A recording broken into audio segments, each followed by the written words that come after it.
Good morning. I don't know how this is going to out. As you can see, I have a few notes to sort of guide me along, but it's something I sort of had to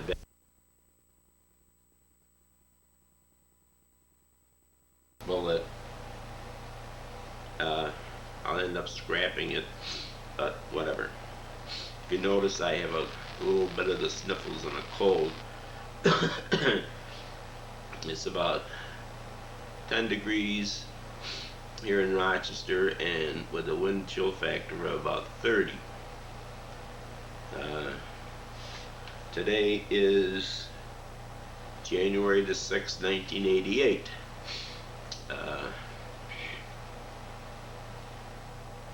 I just recently had my 68th birthday on November the 28th. Following my script,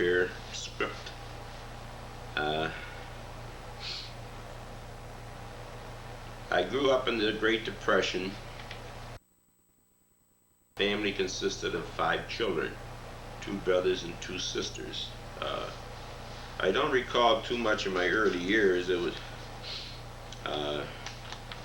was funny in trying to write this and trying to think back, what a blank you do draw. I can recall working at the corner grocery store for 25 cents a week and all the cookies I could snitch. I don't know whether this information was given me into the first grade or sometime later, but the first grade teacher used to refer to me as her bar of soap, ivory soap. I do recall when I'd be taking off to go to school in the morning, my mother would brush my hair by dipping it in the dishwater pan and slick it down, and maybe that's why I still have hair today.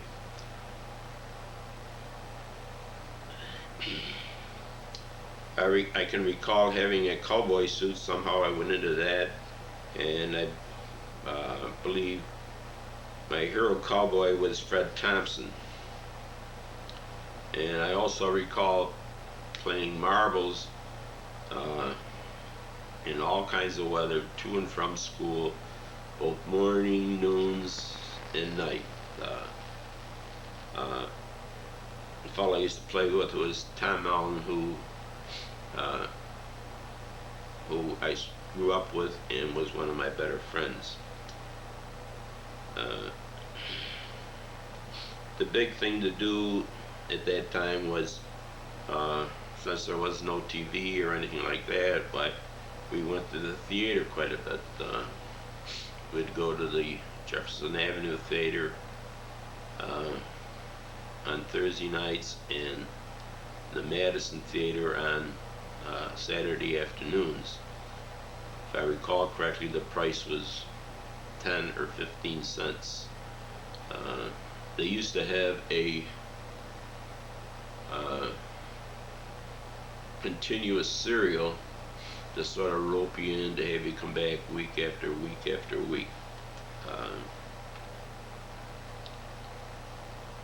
School was not one of my favorite pastimes. I failed the 4th grade, but I went to summer school and passed that, but they still didn't want to pass me on to the 5th grade. But my father insisted, and so I made it on to 5th grade. Maybe it would have been better if I'd stayed back, but I have no idea. I do recall in grade school getting 100 in my Regis geography and 100 in my Regis arithmetic, so I couldn't have been too dumb. I played a lot of sandlot, baseball, and football. I graduated from Immaculate Conception Grammar School in 1933. Unfortunately, I had an appendectomy operation in the summer of 1983, and almost did not make it. I received a blood transfusion from my brother, and I was given the last sacraments, and so on and so on. This delayed my entering Aquinas. I didn't get into Aquinas until sometime in October. And if I recall correctly, I weighed about 78 pounds and was quite small. Too small to participate in any sports. Before going to Aquinas, I tried out for St. Andrew's Seminary, but wasn't accepted. So when I went to Aquinas, I took college entrance courses, Math, Science, Latin, Greek, with plans to go to St. Andrew's and become a priest after graduating.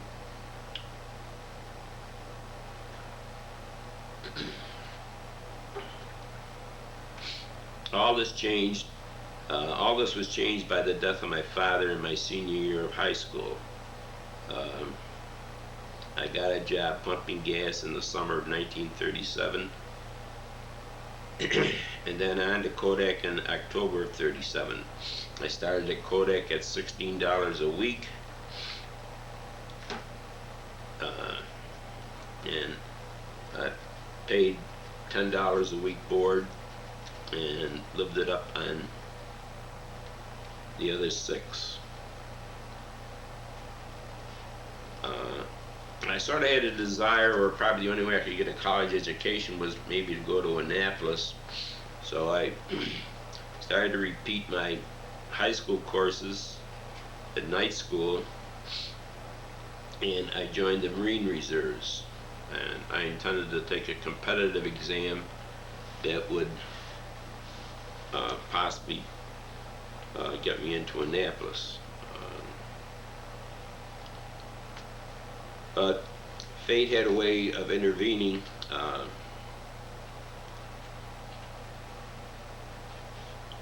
Along about 1939 or so, World War II was brewing, and several young fellows about my age were being drafted. The government activated the Marine Reserve outfit that I belonged to, and everyone except myself and another friend of mine went on active duty. The 2 of us were let out because our enlistments were up shortly. The outfit went to the South Pacific and fought all the way through Guadalcanal, Iwo Jima, and had a pretty hard time of it. This friend of mine that got out with me, he bailed out over Germany, and he was beaten to death by the civilians. It's funny how things work out. While working at Kodak for $37 a week, a friend of mine there, John Coombs, who was about the same age as myself, came up with the idea of joining the Air Corps. If you passed a 2-year college equivalent exam and passed a very strict physical, you would become a cadet and sent off to flying school.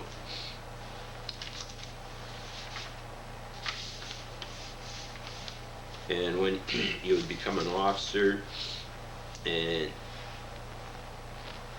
when you graduated, you would receive $250 a month,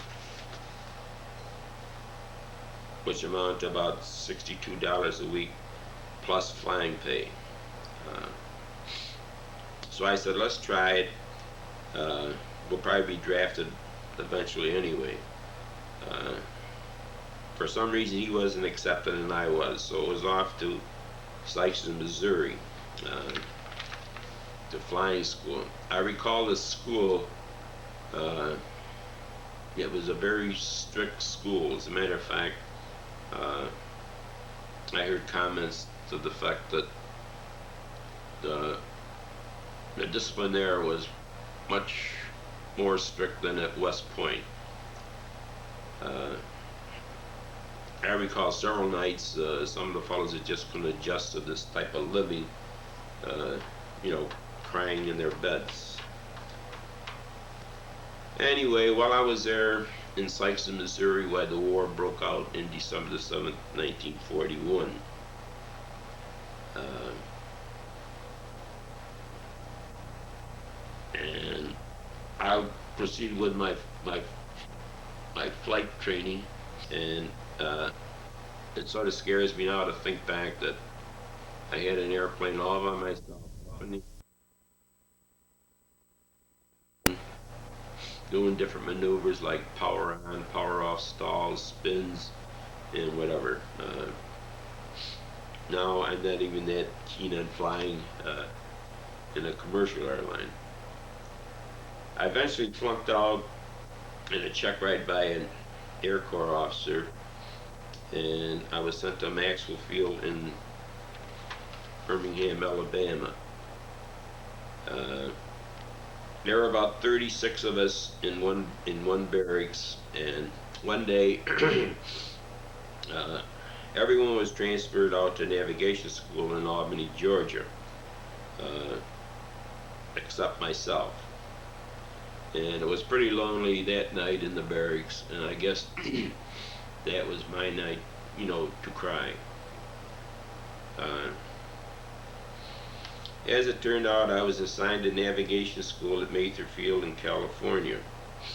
Uh, most of the other cadets in my class were college graduates, sons of congressmen, senators, etc., etc.,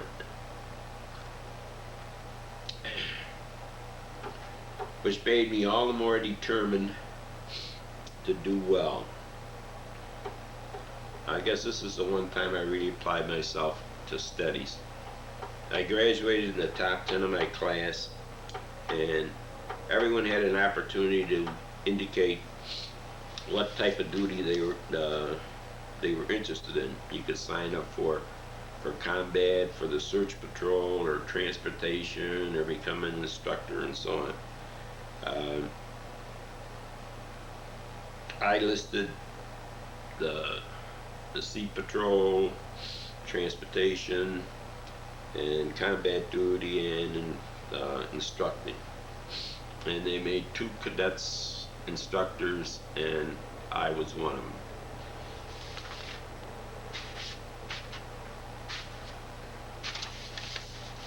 I was assigned to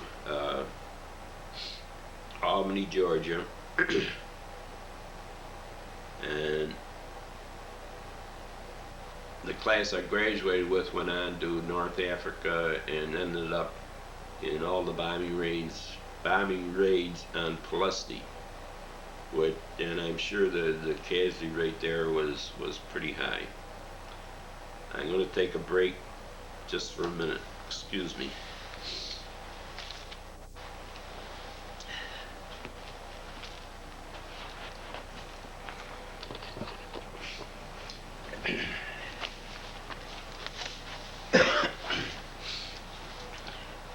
I made an adjustment of the camera.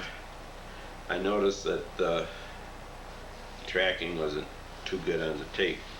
I hope these pictures are just a little bit better. I also noticed that my sweater sort of ganging up on the whole thing.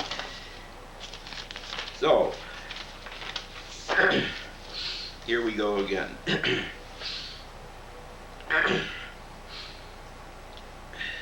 Okay, let's skip the military for a while.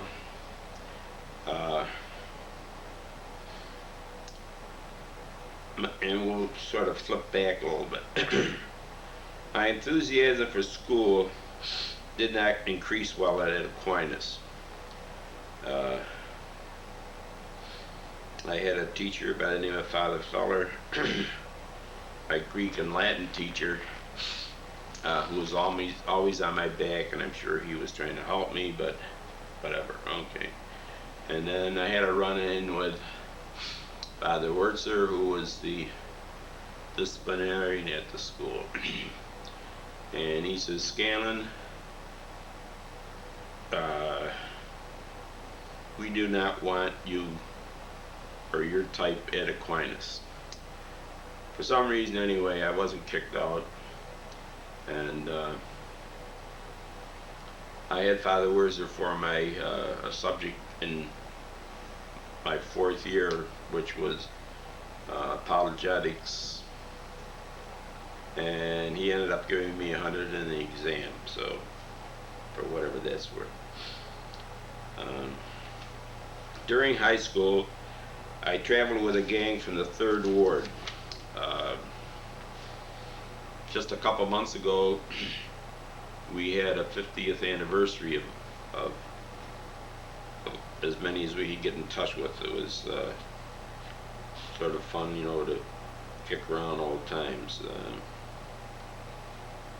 We at that time we had a good semi-pro football team, and we played on Sundays at Genesee Valley Park. We had dreams and made plans to sail a boat, to build a sailboat and sail along the shore of Lake Ontario. I recall one summer we camped out at Canisius Lake, and we traveled from spot to spot, and we traveled one night across the lake, and at Canisius Lake they had these big power boats for excursion rides, and so they wouldn't run into us while we held a candle up going across the lake, and evidently we made it across. So,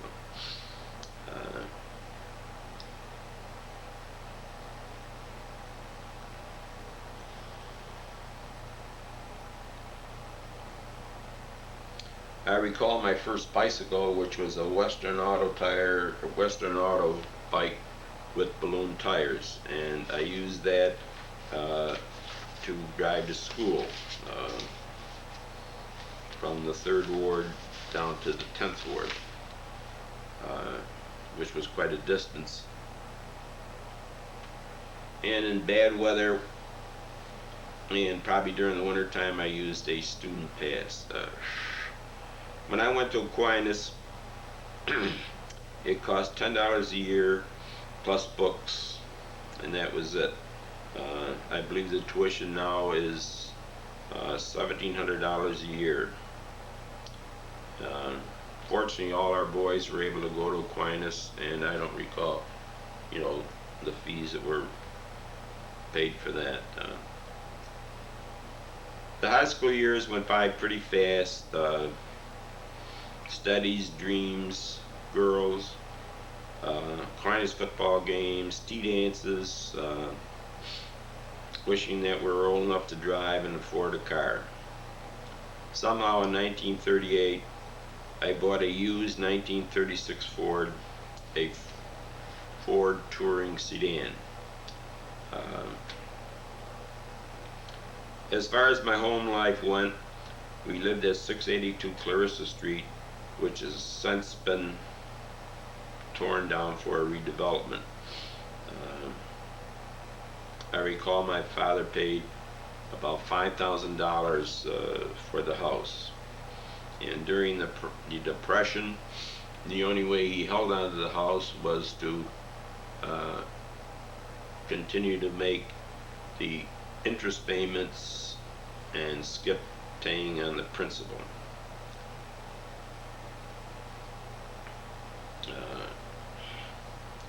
He worked at a variety of jobs. He worked at the Vacuum Oil Works, was also a mailman, and finally went into business for himself as a jewelry salesman. And a writer of money orders, which other people used to buy things from the big department stores. He paid the department store by the 10th of the month and got a 10% discount, and then he would collect the money from the people at $2, $3, $4 a week, and his profit on the thing was the 10% discount that he got by paying on time. He did this all by traveling around on a bicycle, and he was a pretty big guy. You know, it's amazing how he was able to accomplish this. Of course, cars weren't that plentiful at that time either, so.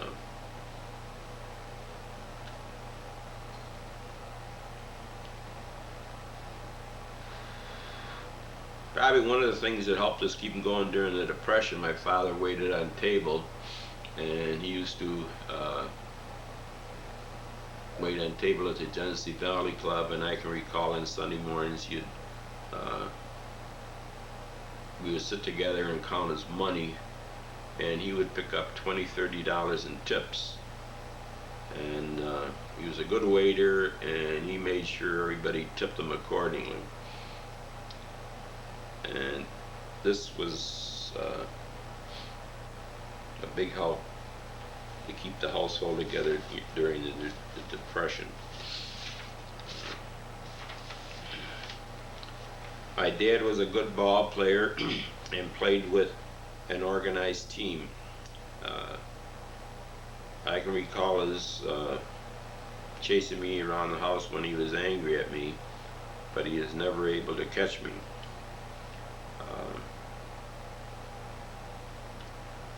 I slept in the same room with him while my mother slept in a different room. My dad and I can recall fooling around, wrestling in bed in mornings, and which is just another thought that sort of comes to mind. My brother Bob slept in the back bedroom, and my oldest sister Marie slept in the front room. My sister Mary Lou must have slept with my mother in my mother's room. Eventually she inherited the front room after my sister Marie got married. I can recall a few little things, like in the evening my father would peel an orange and sprinkle some sugar on it, and my sister Mary Lou and I would sit there and eat it in the kitchen. We had a wood fire stove in the kitchen, and in the mornings when we'd come downstairs it'd be pretty cold, so we'd have a blanket wrapped around us for breakfast, or until the stove heated up the kitchen. My mother had a recipe for making German Kugels, and she would knead the dough the night before and place it on a heat run from the furnace overnight. The next day she would bake the Kugels in the wood stove, and they were out of this world. I can recall how much Jim or some of the younger, or my children, enjoy going there and getting the Kugels. I recall Monday wash days at our house where my mother would do the family wash in the stationary tubs with a hand wringer, and the clothes would be hung outside regardless of how cold it was. And I can recall several times bringing in the sheets, and they would be frozen like big boards.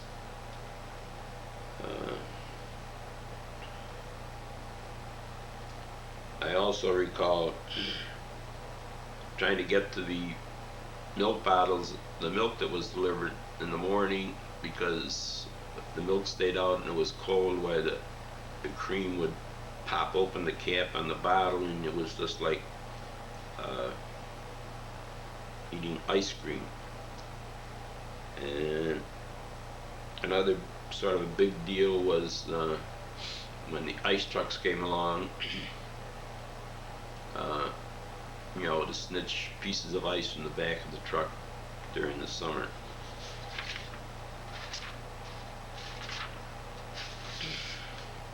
I recall some strong arguments between my mother and father. What they were about, I don't know. There is a spread of 10 years between my two my older sister and my older brother and Mary Lou and I. Uh, I believe my mother and father had separated for a while, but really don't know much about it, and it wasn't part of my growing years. I met my mother's mother and father, who lived on a farm in Brockport. I can recall taking a train to Brockport, but I never met my father's mother or father, and very few of his relations. I don't know why that was, but I guess there was some conflict in that environment.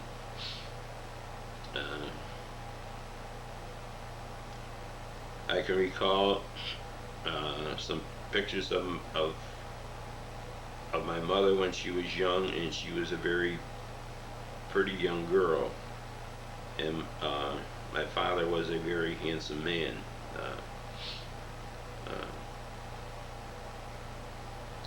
Eventually my father broke down and got a car, and I don't know when this would be, probably along about maybe 1933 or something like that, and we used to drive to Brockport, and Mary Lou and I used to ride in the rumble seat of the car, and we'd put a blanket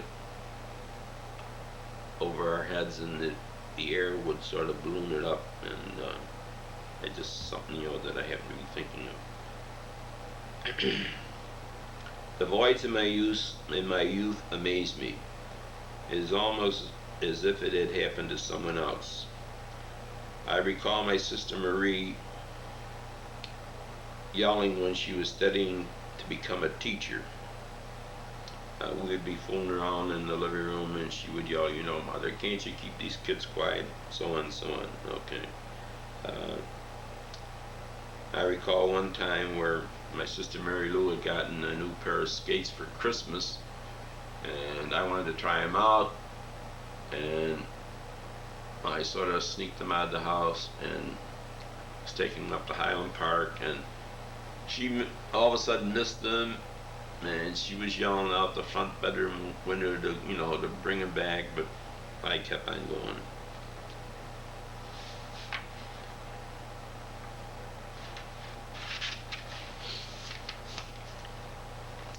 It's funny how you recall some of the things and others, you know, are a complete blank. My father had an annual chore of taking down and cleaning a drain pipe in the basement, and I was his helper. I recall his yelling at me, "If you don't hold that pipe tight, I'll knock you into the next world." I also recall my mother saying that there was not much use in talking to John, because he will go ahead and do whatever he wants to do anyway.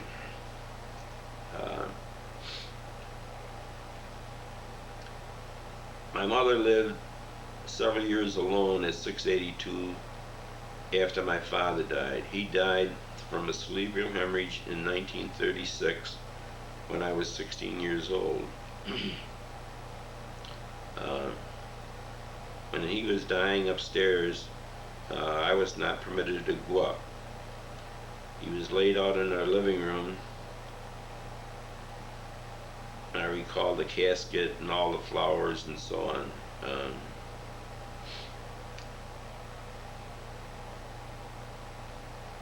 My mother in her 80s came down with cancer of the breast and was eventually placed in a nursing home. It was I, when going to visit her, discovered her dead. It was quite a shocking experience for me. The only time I can remember kissing or hugging my mother was when I was 21 or 22 and leaving to go overseas. Unbelievable, but that was the way it was in our family. I became acquainted with Doris while in high school. Aquinas football games, tea dances, and so forth. Tommy Mullen and I used to double date regularly. We just switched dates from one weekend to the next. Tom and I both became serious about Doris about the same time. Neither one of us had ever gone steady, so I told Tom that Doris was the girl for me. Our friendship dampened after that. Things were happening fast to me at this time of my life. Doris, my own car, joining the Air Corps, my father dying, and so on.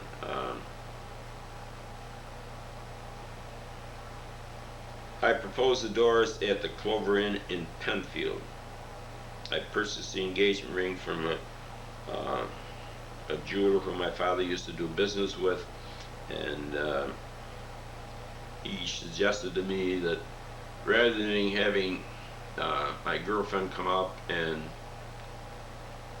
select the ring, he says the best thing to do that he's noticed is that, pick out your ring, and rather than giving the girlfriend the opportunity to compare the big stones, the little stones, and that the ring that you give her will be the greatest ring ever. So I picked out the ring, and I took Doris uptown one day to Walgreens drugstore, and she waited there while I picked up the ring, and then I gave it to her. Doris and I had an agreement whereby if I was assigned to combat overseas, we would defer the wedding to if and when I returned from overseas. I called Doris early in the week from California when I graduated and received my commission that I would be staying stateside.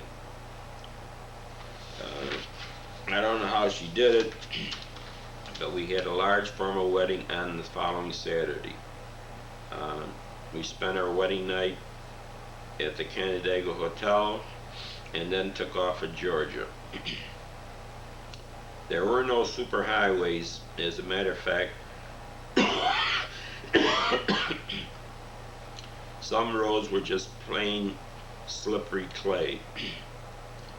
We found a bug-infested garage apartment to live in on Sloppy Drive, Albany, Georgia. We only stayed in Albany a short time till I was assigned to Monroe, Louisiana. I flew there and Doris drove the car with all our worldly possessions loaded in it. How she did it amazes me to this day. We found a nice apartment in Monroe, and for some reason I was stationed there for about 3 years. Bill was born there in 1943.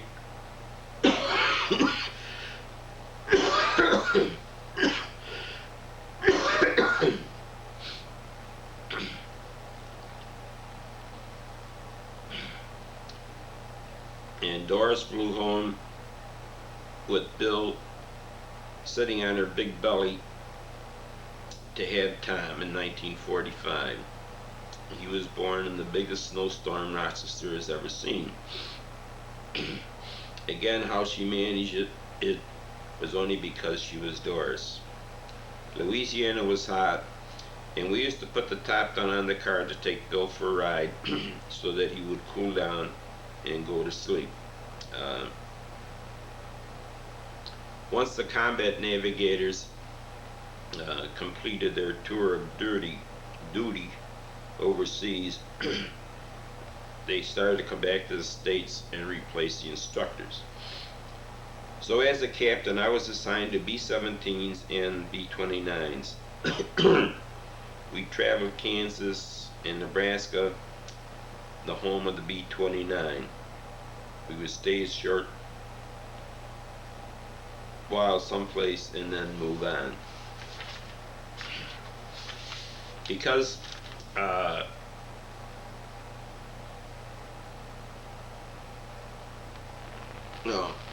Bill and Tom were with us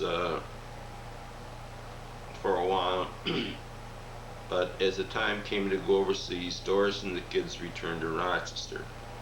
Um, I believe Doris came back out to Nebraska, left the kids home with her mother, and then when I got pretty close to going overseas, uh, she returned home, and I eventually drove the car home and put it up on blocks. Our group was assigned to make up a new wing and go to Okinawa. Two of the groups left, and then the atomic bomb was dropped. My footlocker with 2 bottles of the Canadian Club sat in Okinawa, and I also had $200 invested in an officers club. I believe Doris and I were in a small town in Kansas when the war ended. Nobody knew in Washington what to do with our group. For 6 months, I played bridge during the day and poker at night. They kept asking us if we wanted to be discharged. Since I fitted quite well in the military life, I tried to make a career of it. I had 4 years in the Marines and 4 years in the Air Corps, which meant I would only need 12 more years to retire at the age of 38. Besides, if I resigned, it was back to Kodak at $37 a week. As an officer, I was making over $600 a month, or $200 a week. When I was home on leave at one point, this Kodak executive told me all about the great things Kodak was going to do for the veterans. And having a family and a combination of several other things, I asked to be discharged. At Kodak, things were pretty bad, and I had a hard time adjusting. Finally, I dreamed up this new job as an expediter for the sales department while working in the shipping department. Management bought it. I gradually progressed through a series of jobs from $2,000 a year to over $30,000 when I retired. The increase was probably primarily due to inflation.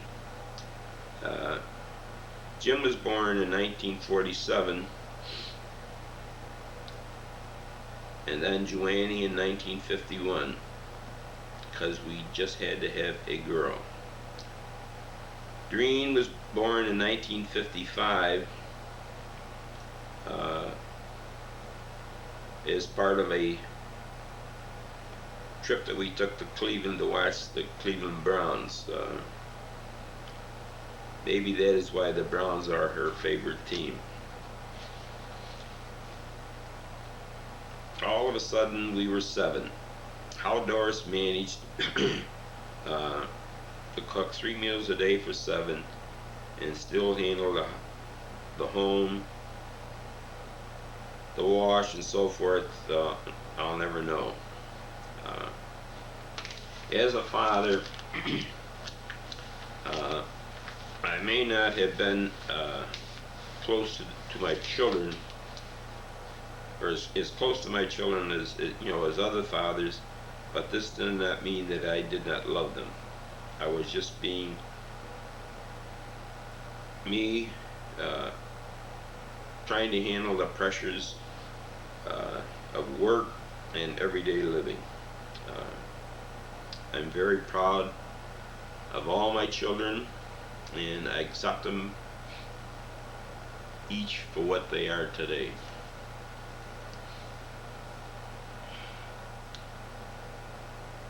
I recall being involved with the kids in the Cub Scouts, the Little League, going to basketball games, football games,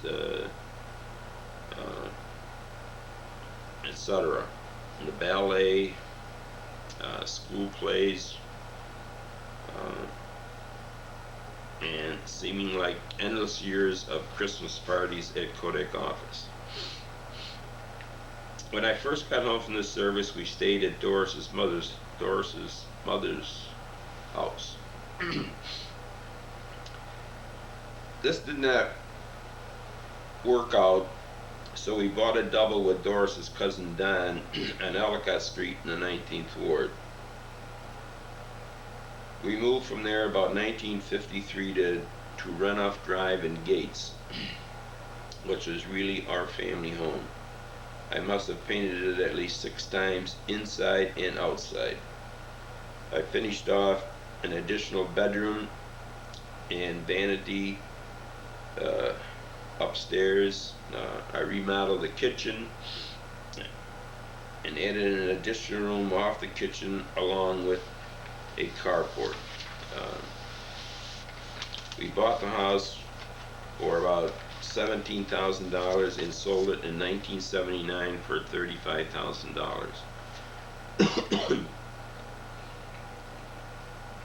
Doris, Doreen, and I moved to a condominium in Hidden Valley. Bill was in California, Tom in Michigan, Jim in a double in Rochester.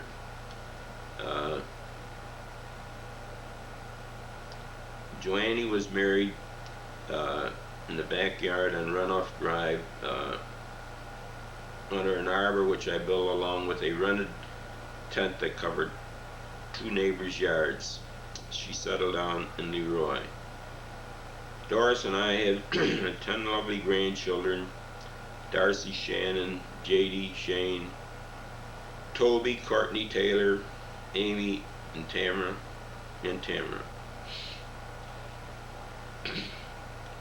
I always lived and felt as if I were 21. The doctor told me once that was probably my problem. Health-wise, things have not been too bad. I had a seizure about 1956 and a grand mal seizure in 1976. A heart attack in 1968 when I was 49 slowed me up some.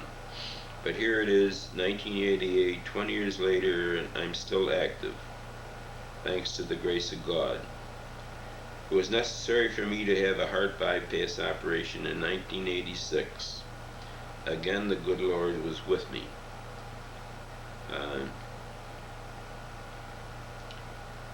Living in Hidden Valley, I became quite involved with the Homeowners Association, and I served on the board of directors for 6 years and eventually became president.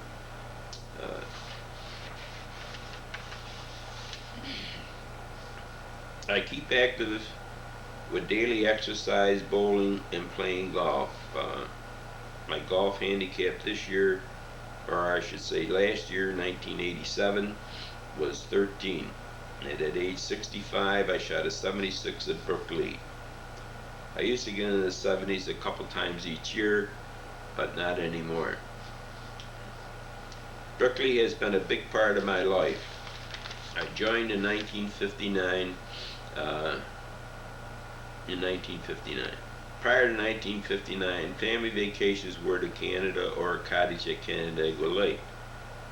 But as the kids became older, with summer jobs, summer school, and so forth, family vacations became impossible. So I signed up at Brooklee. They offered a pool, a golf course, and social life. The boys did not use the golf course much, but Joanne and Doreen made good use of the pool. I served on the board of directors for 6 years and was in charge of the greens and grounds. During my tenure as chairman of the greens and grounds, we made many changes to the golf course, especially in the area of trees. About 150 trees were placed in strategic locations, which definitely affected the play of the golf course. The Lord has permitted me to live long enough to see some of the trees definitely become part of the play at Brooklee. I'm still involved in the Greens and Grounds Committee. I gotta take a break. My throat's bad. Excuse me.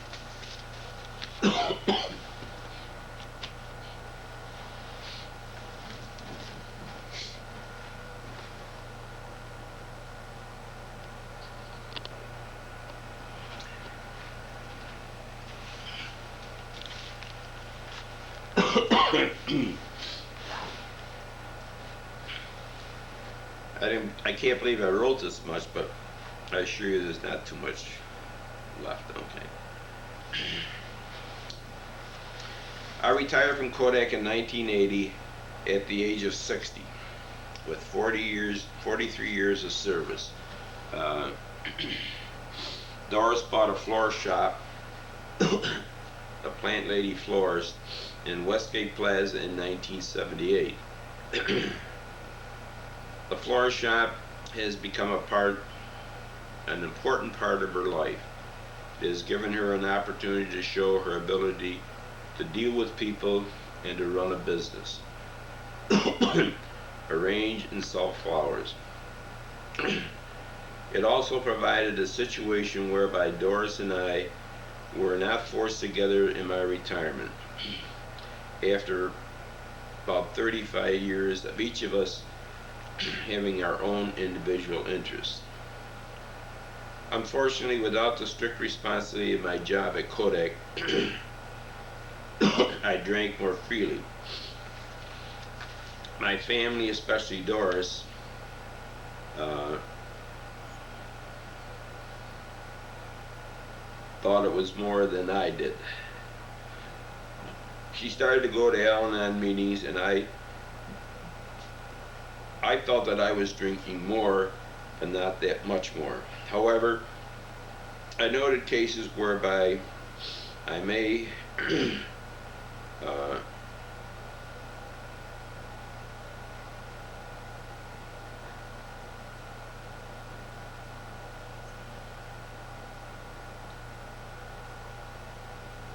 where I may have been intoxicated.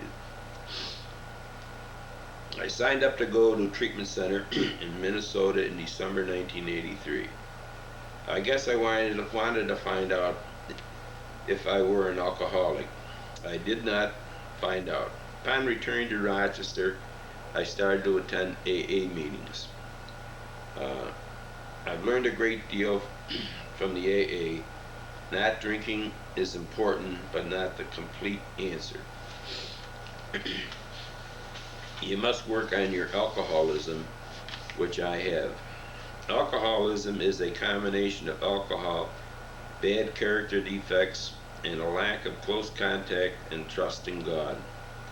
Being an alcoholic is having a disease whereby if you have one drink, you need another, and then you want another until you become drunk and will probably stay drunk. Eventually, once you clear your system of alcohol, you learn with God's help that you can start changing, like using a lot of the cliches in the program. Let go, let God. And if there's something that's really bothering you and you don't seem to be able to handle it, well, you just say, forget it. Is it really that important? You try to keep things simple. And probably one of the more important things is you do not expect everything to be done the way you want to be done or expect it to be done. In other words, you learn acceptance of situations and people. You start working on your character defects, like being too aggressive, selfish, having resentments, and you learn to express love and to accept love. All this does not happen right away. It takes years, and you work on it. You must learn that the world does not revolve around you.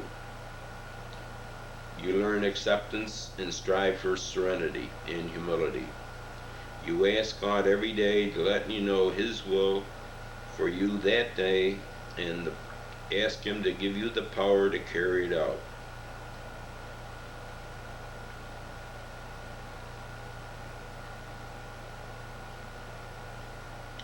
I've learned an awful lot from the AA program.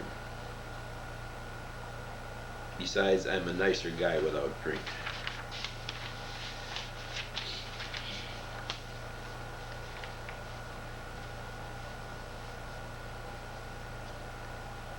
Looking back at myself, I would say that I am a self-centered person. But each of you are a part of that self-centeredness. It is possible that I suffer from an inferiority complex which has a strange way of coming out. Many people have given me credit for being smarter than I am, or should I say more clever than I actually am. This has led to situations where I have been unjustly accused of being deceitful or outsmarting the other person. It's funny, but these conceptions in another person's mind over which one has no control are in another person's mind over which one does not have any control. I've seen it happen so many times. I have to tell this story here to help explain this just a little bit.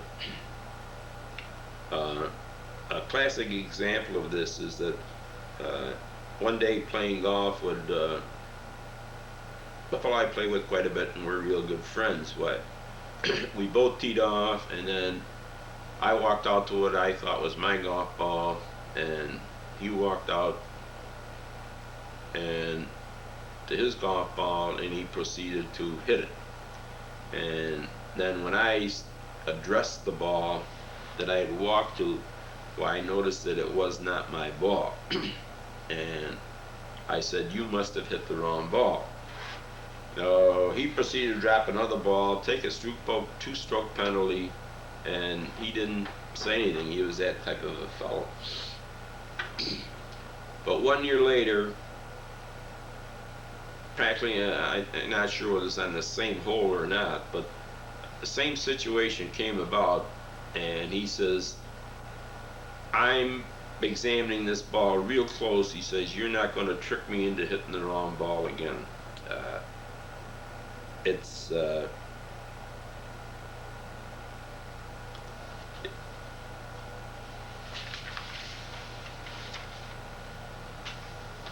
just imagine, for a whole year, this fellow thought that I deliberately misled him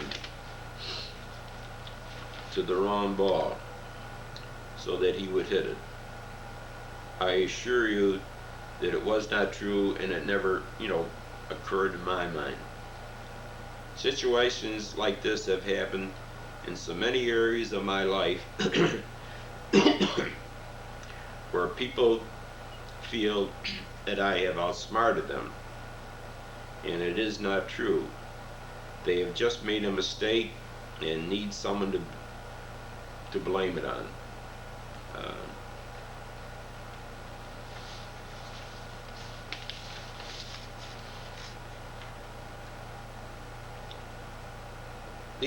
We're sort of drawn to the end here now.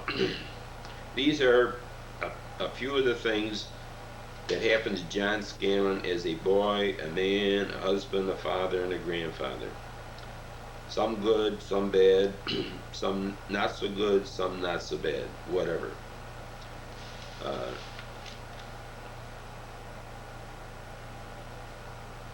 This saga, I don't know how it's going to turn out, when I rerun it or whatever. But I want you all to know that I love you all, and that this tape will self-destruct in 10 seconds. I love you. Dad.